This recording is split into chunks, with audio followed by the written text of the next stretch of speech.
sejam todos bem-vindos. Hoje nós vamos falar um pouquinho das rochas metamórficas, né? A aula passada falamos de rochas ígneas, falamos do ciclo das rochas e vimos que as rochas metamórficas, elas precisam passar por um processo chamado metamorfose. Nós temos vários condicionantes dessa metamorfose e que nós precisamos entender, né, quais são esses processos. Então, vamos falar um pouco dessas rochas metamórficas, dando continuidade ao conteúdo de gênese e morfologia do solo. Então, rochas metamórficas, né, metamorfose, mais é que mudança de forma. Metamorfismo, em geologia, define um conjunto de processos, olha aqui, conjunto de processos, pelos quais uma determinada rocha é transformada, através de reações que se processam no estado sólido, né, em outra rocha, com características distintas daquela que originou. Então, quando eu falei lá no ciclo das rochas, na aula passada, sobre metamorfismo, né, as rochas vão sofrer uma série de processos no estado sólido, fazendo com que a rocha resultante seja diferente, distinta da rocha que deu origem a esse material. Então, nós temos mudanças tanto na textura, quanto na estrutura, quanto na composição mineralógica. E aí, lembra que eu falei também para vocês, e eu venho repetindo esse assunto, né, esse tema há muito tempo, que é a parte de termodinâmica. Eu costumo dizer que a termodinâmica ajuda a explicar muitos fatores, né? Um deles são as reações que ocorrem na natureza, e as rochas não deixam de ser, né, um composto que ocorre aí na natureza e tem influência da termodinâmica sobre eles. Então, eu gosto muito da entalpia, que é a última lei da termodinâmica, e ela fala justamente que tudo na natureza tende a desordem. Na verdade, que todo composto na natureza, ele vai buscar, né, o seu equilíbrio numa condição de menor estado energético, ou seja, ele vai buscar estar estável, né, com o menor gasto de energia possível. Tanto que, né, nós somos feitos de polímeros de carbono, né, e o CO2, nas nossas condições de temperatura, pressão, nas nossas condições da superfície da Terra, é o composto de carbono mais estável, né, no qual se gasta uma menor quantidade de energia. Então, há uma tendência de nós todos um dia nos virarmos CO2. Né? Do pó nós viemos, ao pó nós iremos. Tanto que na nossa respiração nós respiramos oxigênio, e em função do oxigênio nós temos um processo de oxidação, né, lá nas mitocôndrias, onde vai ser transformado a energia, né, os nossos compostos de reserva, e aí eu falo que nós alimentamos, né, a nossa comida, será queimada na via glicolítica para a produção de compostos de energia para sustentar esse organismo. E nesse processo final, tem a liberação de CO2. Então, lá na via glicolítica, em vários processos, em vários pontos, nós temos a liberação de carbono na forma de CO2 desses compostos de reserva, ok? Então, as rochas, a mesma coisa. Você imagina, uma rocha, ela está sob uma condição, né, imagina o magma, né, ele foi extravasado, virou lava, aquela lava sofreu um resfriamento, e de repente, vem depositando materiais em cima daquela lava resfriada, em função dessas camadas de materiais depositados, vai se aumentando a pressão, vai se aumentando a temperatura, e aí aqueles minerais que compõem aquela rocha, eles, naquela nova condição de pressão e temperatura, ele vai, né, tentar buscar uma nova condição de equilíbrio, porque naquela condição de temperatura e pressão, aquele mineral que está ali naquela rocha, ele já não está, né, sobre condições de equilíbrio, então ele vai buscar uma nova condição de equilíbrio. Então, e nessa busca dessa nova condição de equilíbrio, vão ocorrer reações no estado sólido, onde nós podemos ter perdas ou adição de constituintes, e o mineral resultante vai ser totalmente diferente daquele que originou. Tanto quanto a rocha resultante vai ser diferente. Né? Às vezes, né, algumas transformações, elas se dão, na verdade, no sentido de aumentar o empacotamento, diminuir os espaços, nós vamos ver mais para frente. Por exemplo, uma rocha calcária, né, elas, quando sofrem metamorfose, se transformam, né, no mármore, que a gente tanto utiliza, aí, em banheiro, principalmente, né. E aí, não sei se vocês já observaram, o mármore é cheio de vesículas, e aquelas vesículas são vesículas originárias da rocha calcária. A rocha calcária é uma rocha que é solúvel, e nós temos alguns casos interessantes, que algumas paisagens específicas, né, de regiões calcárias, que são as dolinas, mas quando a gente for falar de rocha sedimentar, eu vou exemplificar novamente o que são essas dolinas. Mas, bom, então nós temos mudanças na textura, na estrutura e na composição mineralógica dessas rochas. Então, tanto as rochas ígneas quanto as sedimentares podem passar por processo de transformação físico-química e formar rochas metamórficas. E aí, uma definição, né, um conceito muito importante: protolitos são rochas a partir das quais são formadas as rochas metamórficas. Então, tanto as rochas sedimentares quanto as ígneas vão sofrer processo de transformação, formando esses protolitos a partir das quais nós vamos formar as rochas sedimentares, as rochas metamórficas. A base de todo o processo metamórfico reside no movimento das placas tectônicas. Olha a gente falando das placas tectônicas novamente, né? Todo aquele processo de movimentação de placas tectônicas vão fazer com que as rochas ali se dobrem, sofrem fissuras, se quebram, né? E sofrem fusão. Às vezes nem não sofre fusão, chega a temperaturas e pressões que não chega a nível de fusão, mas já é suficiente para você transformar tudo aquilo que tem ali, né? E no fato de que os minerais, olha aqui a termodinâmica de novo, tem certas condições físico-químicas de sobrevivência, ou seja, estabilidade. Aquele mineral é estável sobre determinadas condições.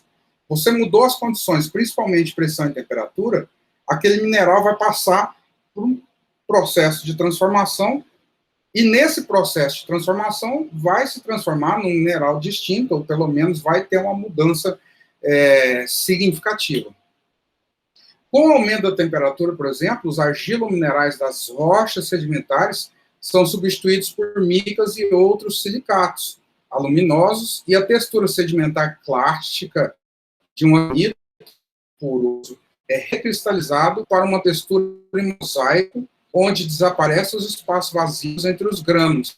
Então, se a gente pega uma rocha, um arenito, por exemplo, é como se fosse vários grânulos cimentados. E aí, como agente cimentante aqui, nós podemos ter alguns óxidos de ferro, nós podemos ter carbonato de cálcio, que podem ocorrer aqui como agentes cimentantes desses grânulos na rocha, no arenito. E aí, quando esse arenito é prensado, né, sofre alterações de pressão e temperatura, esses espaços vazios somem, né, e você tem um empacotamento denso. É claro, aqueles compostos que estavam aqui, óxidos de ferro, ou mesmo alguns argilominerais, agindo, né, como um cimento desses grânulos, eles vão passar por um processo de transformação, formando um novo mineral nessa rocha metamórfica. Então, nós temos os fatores condicionantes do metamorfismo. Primeiro, é temperatura. Falamos muito de temperatura e pressão, vamos falar primeiro da temperatura. Fontes de calor, nós temos tanto do manto, né, que é da desintegração radioativa, né, transferência de calor do interior para a superfície através de intrusões ígneas, né, intrusões ígneas, que é atividade vulcânica, eventos tectônicos, o movimento de placas tectônicas, grandes fraturas, condução através de rochas é menos efetivo, mas acontece, né? Quando você tem uma extrusão ígnea, a lava, ela vai resfriar, e quando ela resfriando, ela vai perdendo calor. E aquele calor que ela perde, né, vai ser recebido por um outro corpo, né, que esteja ali em contato, ou vai ser perdido para a atmosfera. Mas se você tiver qualquer rocha ali, vai receber aquele calor daquela lava que está resfriando e aquele calor, às vezes, não é suficiente para fundir aquela rocha em contato com aquela lava, mas já é o suficiente para transformar aquele material ali, né, numa rocha metamórfica. Então, nós vamos ver que um dos processos de metamorfismo, né, é esse metamorfismo de contato, onde um material perde calor, transfere calor para esse outro material, e o calor já é suficiente para que ocorram transformações no nível de metamorfismo. E o gradiente geotérmico da crosta terrestre, né? O início das reações ocorre a temperaturas superiores a 200 graus Celsius, então, em condições de temperaturas até 200 graus Celsius, nós não temos metamorfismo, né? Mas em temperaturas superiores a 200 graus Celsius, nós iniciamos os processos de metamorfismo. Temperaturas altas próximo ao campo ígneo, né, pode ocorrer fusão parcial, e aqui é muito importante, né, que a partir de temperaturas de 200 graus até temperaturas próximas, né, ao do campo ígneo, que então lembra lá das rochas ígneas, né, as rochas ígneas mais viscosas, elas começam a sofrer transformação a partir de 600 até 800 graus Celsius, a menos viscosa de 800 a 1000, né, e as rochas básicas de 1000 a 1200 graus Celsius. Então, de 200 até por volta de 600 a 800 graus Celsius, nós temos o campo do metamorfismo. De 600 a 800 graus Celsius, é uma região de transição entre o metamorfismo, né, e a fusão parcial ou até total. Quando você chega nessa região de transição de 600 a 800 graus Celsius, alguns minerais podem sofrer já fusão. Outros minerais mais resistentes, eles só vão sofrer transformação, né, metamorfose, já não vão sofrer fusão parcial. Então, você vai ter uma mistura de material fundido, né, com a mistura de um material que só sofreu metamorfose. Aí, essa mistura de material fundido, né, e aquilo ali vai resfriar, e você vai ter uma rocha com minerais, né, que sofreram fusão, e minerais que só sofreram metamorfose.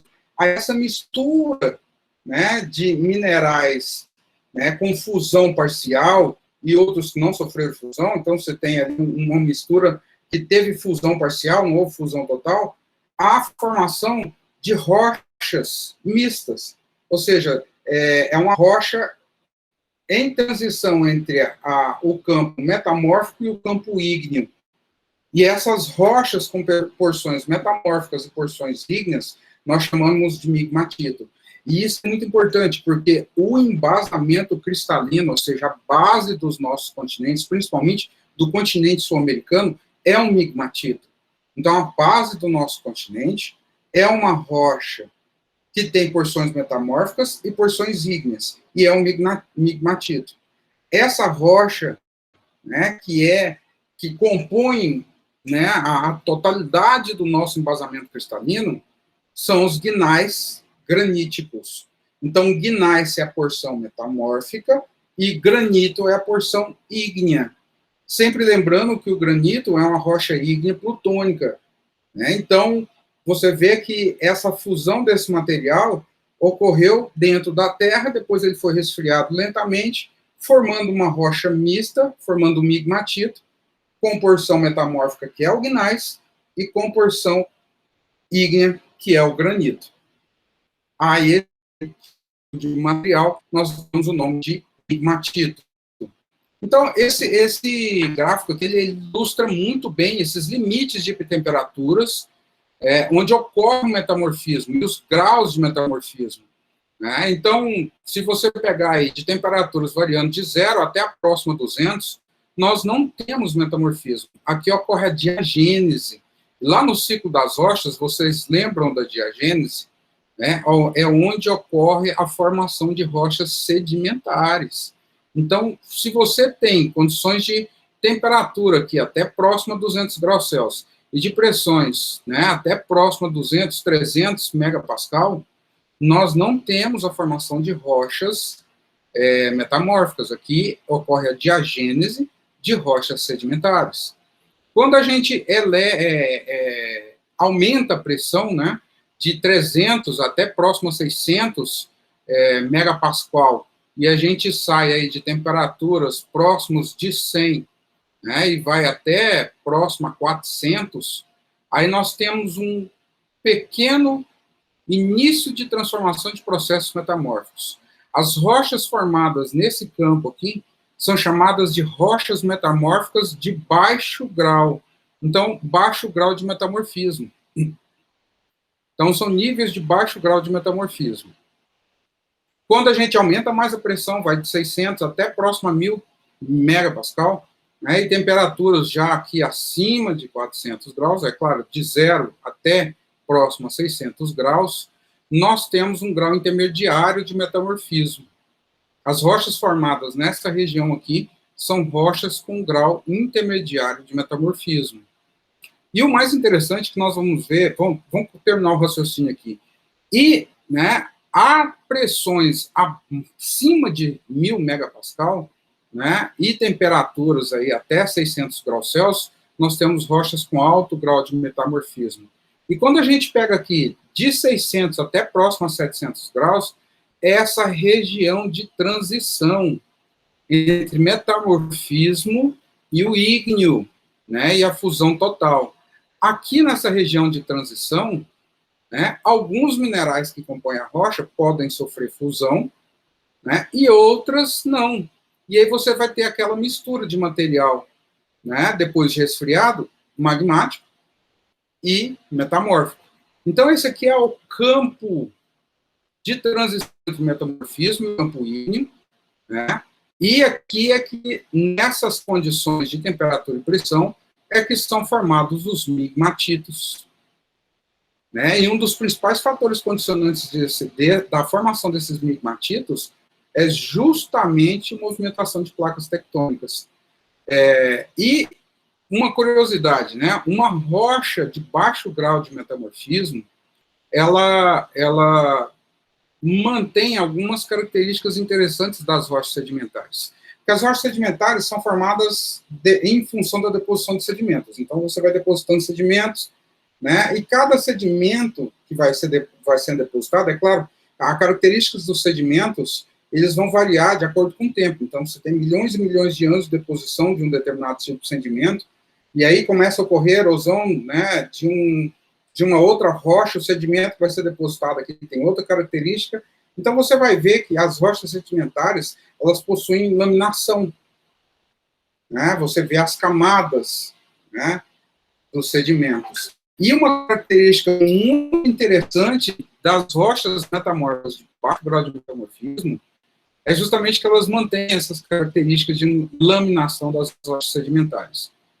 Então, aqui, então, nós estamos apresentando um gráfico onde nós estamos vendo, né, visualizando, desde as regiões de diagênese, formação de rochas sedimentares, passando por diferentes graus de metamorfismo, até uma região de formação de rochas intermediárias, que são os migmatitos, até a gente chegar no campo do magmatismo, ou seja, no campo onde a gente tem fusão total do nosso material, né, o que vai levar à formação de uma rocha ígnea, que pode ser extravasada, né, sofrer extrusão, formando rochas vulcânicas, ou não, né, na maior parte das vezes, principalmente o granito, ele sofre resfriamento no interior da Terra, formando as rochas plutônicas, que é o exemplo mais típico, é o granito. Fatores ainda condicionantes. Falando em temperatura, agora vamos falar de pressão. A pressão, ela tem várias origens. A primeira, litostática, né, em função de uma coluna de rocha sobrejacente e da densidade dessa rocha. Então, você tem um material, uma rocha, ela vai se formar aqui, uma quantidade de rocha cai aqui, e aí vai ter uma determinada pressão que vai ser exercida, e essa pressão é muito em função da densidade desse material aqui. Então, quanto mais denso, maior a pressão sobre os meus sedimentos, né? Essa pressão litostática ocorre a profundidades de 35 a 40 quilômetros, e as pressões podem chegar a 12 mil vezes a pressão atmosférica. Nós temos as pressões dirigidas, produzidas por movimento de placas tectônicas. Então, quando uma placa tectônica, né? Pode ser tanto movimento conservativo, como lá na falha de San Andrés, mas quando as placas se movimentam, você tem um desprendimento de uma quantidade de energia muito grande. E também, além da energia que é desprendida, né, você pode ter desprendimento, alteração de volume de rocha. Quando ocorre no oceano, esse desprendimento, né, do movimento de uma placa sobre a outra, você ter um movimento muito grande de volume de rocha, né, aí você leva à formação dos tsunamis, como ocorreu alguns anos atrás lá na Ásia. Mas, no caso dos conservativos, como na falha de San Andrés, na Califórnia, esse desprendimento de energia gerado aqui na falha de San Andrés pode levar à ocorrência de algumas atividades sísmicas, como é comum na região de Los Angeles.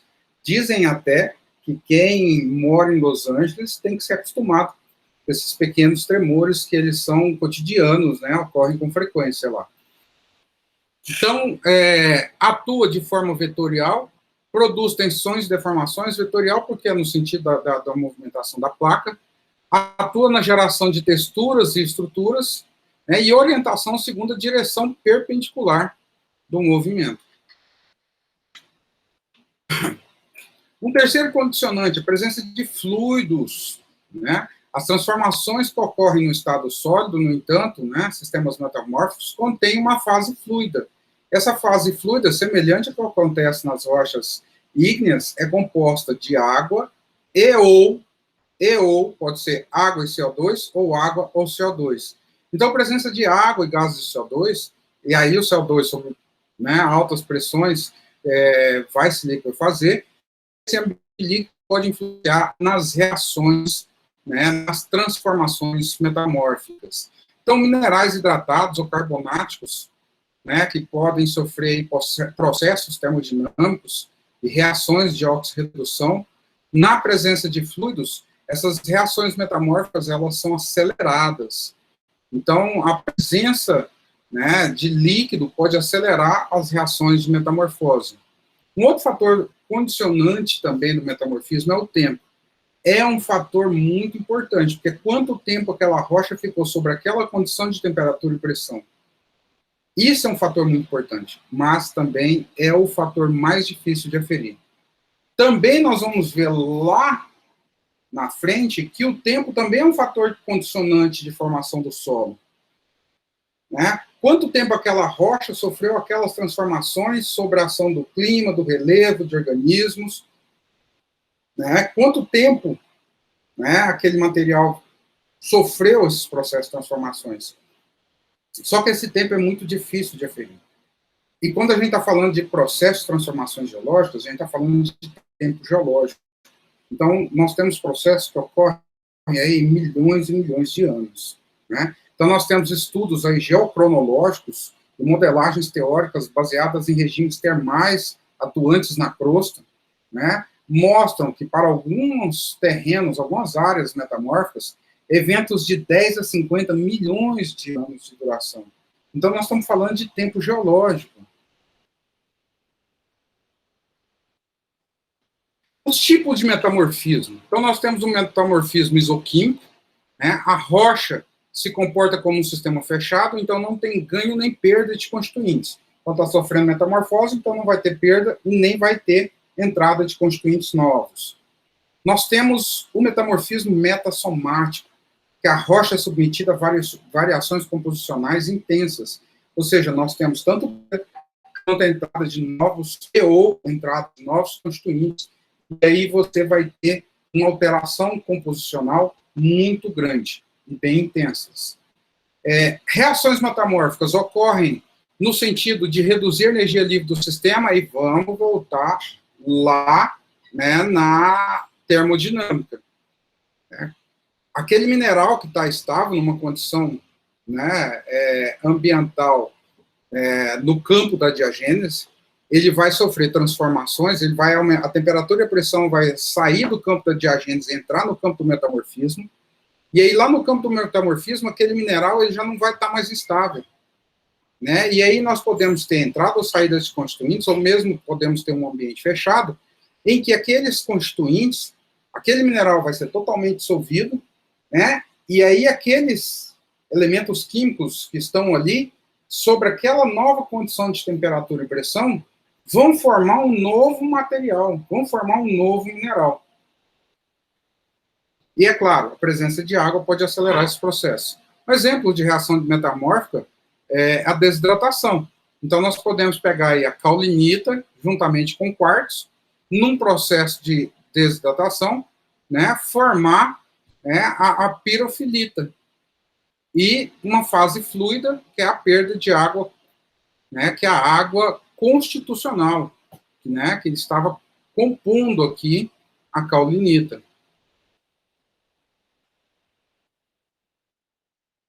Ainda em tipos de metamorfismo, o metamorfismo desenvolve em vários ambientes na crosta, com extensões bem variáveis, né? Então, nós temos o metamorfismo regional ou dinamotermal, que desenvolve em extensas regiões e alcança níveis profundos na crosta, relacionado a cinturões de limites de placas convergentes, então, principalmente aquelas placas que convergem a região andina, né, a região do Himalaia, a região dos Alpes. Então, nós temos essas regiões de placas convergentes. Né? Então, um exemplo aí da região andina, né, uma placa convergindo sobre a outra, a placa oceânica mais densa, ela sofre subducção, né, em função de altas temperaturas e pressão, esse material pode sofrer fusão, né, e esse magma, né, esse material fundido forma um magma que pode alimentar cadeias de vulcões. E é claro, né, a crosta, né, a continental, ela vai sofrer um dobramento em função do choque com a placa oceânica, e aí a placa continental sofre esse dobramento, formando essas cadeias de montanhas, que é muito comum, e nós vimos também que é muito comum a ocorrência de vulcões, e nós temos vulcões na região andina, no Chile, na Argentina, no Peru, né, e os principais materiais formados nessas regiões montanhosas, né, que aí é em função do choque, né, desse material, são ardósias e filitos. Então, aquela ardósia que a gente utiliza para piso, né, e o mais interessante é que a ardósia, né, ela conserva as linhas de sedimentação, o material que formou ali, né, e aí, como sofreu metamorfose, formam rochas metamórficas, e a ardósia é uma rocha metamórfica. E ela ocorre comumente nessas regiões, nos pontos mais altos, dessas cadeias de montanhas.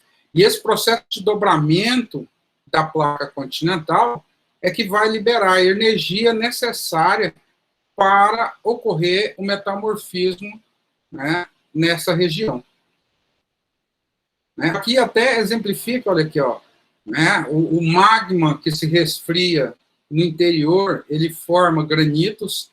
Na região de transição, né, entre esse material plutônico, entre essa rocha plutônica, entre o granito, né, e o material que não sofreu magmatismo, né, mas não sofreu magmatismo, fusão total, né, mas ele sofreu uma fusão parcial. Nós temos aqui uma transição que é onde nós podemos encontrar os nossos guinais graníticos, que são os migmatitos. Acima um pouco aí, onde já não tem mais fusão, material, né, mais transformado, mas não sofreu fusão total, só sofreu um metamorfismo de alto grau, aí nós podemos encontrar os guinais. De forma intermediária aqui, os micaxistos e anfibólios, e lá na parte mais alta, as ardósias e filitos. Então, transformações metamórficas se processam pela ação combinada de temperatura e pressão litostática e pressão dirigida, que persistem durante centenas e milhares e milhões de anos. A gente entende que a nossa placa continental sul-americana ainda está se movimentando sobre a placa oceânica do Pacífico, e de Nazca. Mas, no entanto, né, os Andes, eles não aumentam a altitude, porque nós temos o efeito das condições ambientais e da pressão atmosférica, favorecendo os processos erosivos, mantendo a altitude dessas cadeias de montanhas. O fluxo de calor é muito intenso, então nós temos gradientes geotérmicos elevados, de até 60 graus Celsius por quilômetro, O metamorfismo regional é responsável pela formação da grande maioria das rochas metamórficas na Terra e frequentemente associado a expressivos volumes de rochas graníticas. Né? Então, são os gneiss graníticos. E o que eu falei, né, é a rocha base do nosso embasamento cristalino. As rochas que sofrem esse tipo de metamorfismo ocorrem em áreas onde existem ou existiram grandes cadeias de montanhas. Para vocês terem uma ideia, uma grande região de exploração de granito aqui que nós temos é a Serra do Mar. Na região, principalmente na região do Espírito Santo também, as cadeias de montanhas no Espírito Santo, na divisa de Minas com o Espírito Santo, ali tem várias áreas de mineração, de exploração de granito. Quem já foi por ali, região norte do Rio e Espírito Santo, e aquela região de divisa norte do Rio, Espírito Santo e Minas Gerais, é muito comum você ver aqueles caminhões com aqueles blocos enormes de granito sendo transportados para o Brasil inteiro.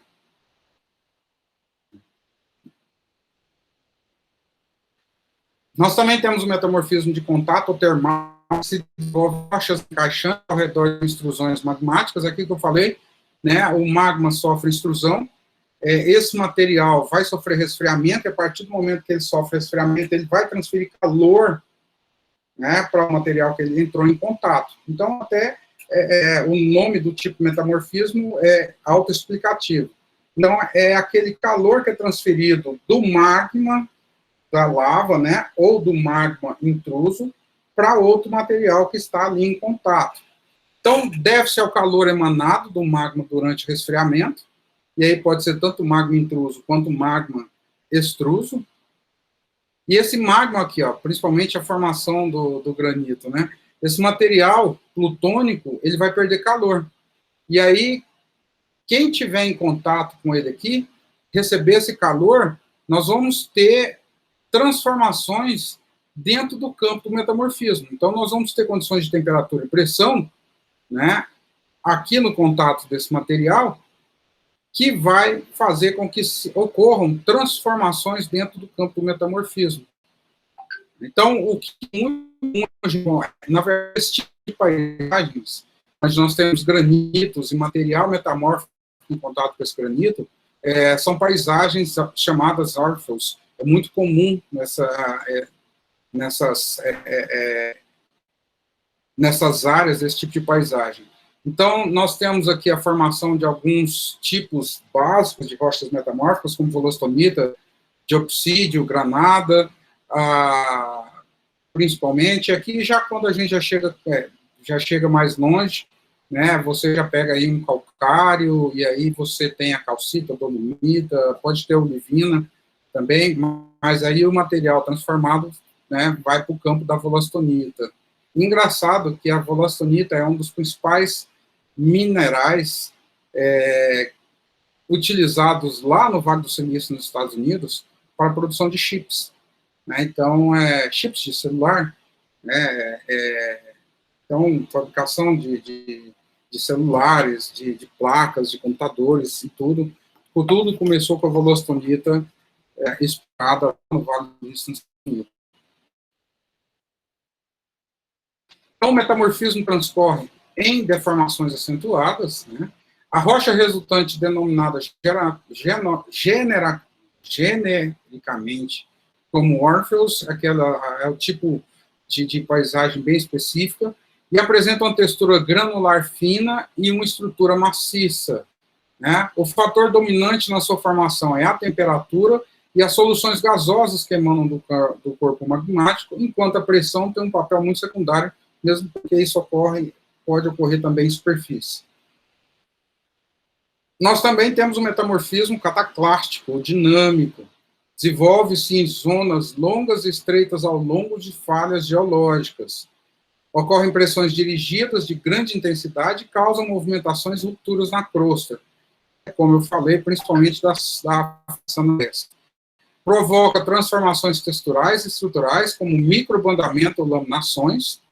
Né? Então, é bem típico, né, nessas regiões de falhas geológicas, como as placas se movimentam de forma conservativa, né, de forma paralela, elas não convergem, né, e nem divergem, a movimentação é paralela, e aí esse desprendimento de calor, né, aqui faz com que ocorram transformações no campo do metamorfismo. Nós temos o metamorfismo de soterramento, que são muito bacias sedimentares, e é muito comum, por exemplo, nas nossas, nos leitos dos antigos oceanos, que o continente sul-americano, o Brasil em específico, nem toda a superfície do Brasil já esteve 100% né, fora do mar. Boa parte, né, do nosso continente já esteve submerso, nós já tivemos mar no meio do continente. Então, tem uma música do Rei do Baião que fala que o mar vai virar sertão e o sertão vai virar mar, né? Então, na verdade, isso já ocorreu. Né? E quando eu falo de sertão, não estou falando só em termos do Brasil. Se nós formos buscar, nós temos várias regiões de bacias sedimentares de oceanos pretéritos. E é fácil identificar isso. Onde você tiver, por exemplo, calcário, né, possivelmente foi uma bacia sedimentar de um oceano pretérito. Lá atrás, né, em regiões lá, em períodos bem atrás, períodos geológicos, né, 3 milhões de anos, um período de formação de Rodinha, antes da Pangeia, e aí vai. E aí, essas grandes rochas calcárias que nós temos, distribuídas, por exemplo, aqui em Rio Verde, nós temos várias áreas calcárias. Né? Nós temos Jataí tem, Perolândia tem, Mineiros tem, aqui em Rio Verde tem. Nós vamos pegar o Triângulo Mineiro, tem vários locais ali que tem, Carmo Paranaíba, Araxá, então vários locais ali tem rocha calcária. Então você vê que a gente tem uma linha, né, de um leito de um antigo oceano, e geralmente esse material calcário, abaixo dele você tem ele que sofreu, né, um grau de metamorfismo. E é aquele calcário que sofre metamorfismo, ele é composto, ele se transforma em mármore, como eu disse anteriormente. Então, é o resultado do soterramento de espessas sequências de rochas sedimentares e vulcânicas, né, a profundidades onde as temperaturas podem superar 200 graus Celsius, então aí em torno de 300, ou mais devido ao fluxo de calor da crosta. Então, você tem aquele material que foi depositado ali nos leitos dos oceanos e você vai sobrepondo camadas, né, em função da energia, do fluxo de calor na crosta, né, vai chegar a temperaturas aqui acima de 200 graus Celsius, por volta de 300 graus Celsius, formando, caracterizando aí o metamorfismo de soterramento. Então, aqui o peso da coluna de rochas, impondo uma condição de pressão, e aqui o fluxo de calor geotérmico, isso ocorre aí em torno de 2 quilômetros da superfície, e aqui nós temos uma região de formação de rochas metamórficas. Outro tipo de metamorfismo é o metamorfismo de impacto. Agora a gente já, pelo nome, né, é onde você tem um impacto muito grande, e com isso você tem um desprendimento de calor muito grande. E é restrito a locais de impactos de grandes meteoritos. E aí você tem, né, nas áreas, nessas crateras de impactos, você tem a formação dessas rochas metamórficas típicas, né, dessas regiões, principalmente caracterizando aí com ondas de choque, aí vai. Mas desse estudo de metamorfismo de impacto, que se encontra aí grandes crateras de impacto, né, de grandes meteoros. Os estudos, por exemplo, daquela cratera de impacto dos meteoros ali no Golfo do México, que eles, né, acredita-se a ciência que foi uma das responsáveis pela extinção em massa por volta de 60 milhões de anos atrás. Grau de metamorfismo. Então, o metamorfismo ele pode ocorrer em maior ou menor intensidade, em função das condições de temperatura e pressão. Né? Então, nós temos aí o epimetamórfico, que é um grau mais baixo, né? As rochas têm granulação bastante fina, são formadas principalmente por minerais mináceos muito pequenos, quase imperceptíveis, podem assemelhar-se a sedimentos do qual eles provêm. Aí os filitos é ardósia, né? Como eu citei, quando eu falei lá das regiões de placas convergentes. O grau intermediário de metamorfismo chama mesometamórfico, e nele os cristais micáceos já são bem visíveis, e as rochas típicas são os micaxistos. E o grau mais intenso, que é o catametamórfico, caracteriza pela ocorrência de minerais como feldspatos e granada, e as rochas típicas são os gneiss. Né? Nas fases mais intensas, ditas ultrametamorfismo, as rochas quase que se formam em sua composição química modificada por metasomatose, ou seja, pela introdução de certos elementos retirada de outros, originando rochas com aspectos intermediários entre metamórficas e ígneas, que aí são os migmatitos, que é o gneiss granítico. Então, a textura de rochas metamórficas. Né? Então, blase é a nucleação e o crescimento do mineral no estado sólido. Então, nós temos textura granoblástica, que é a textura granular isotrópica, né? Sem predomínio de uma ou outra dimensão nos minerais. Textura lepidoblástica, predomínio de minerais micáceos orientados. Textura nematoblástica, minerais orientados prismáticos. E textura porfiroblástica, que são minerais bem avantajados. E pode ter mistura, hein? Nós podemos aí ter rochas com textura nematoblástica, né? Eu acho que nós vamos citar aqui, né? Então, os vários tipos de textura podem ocorrer combinados.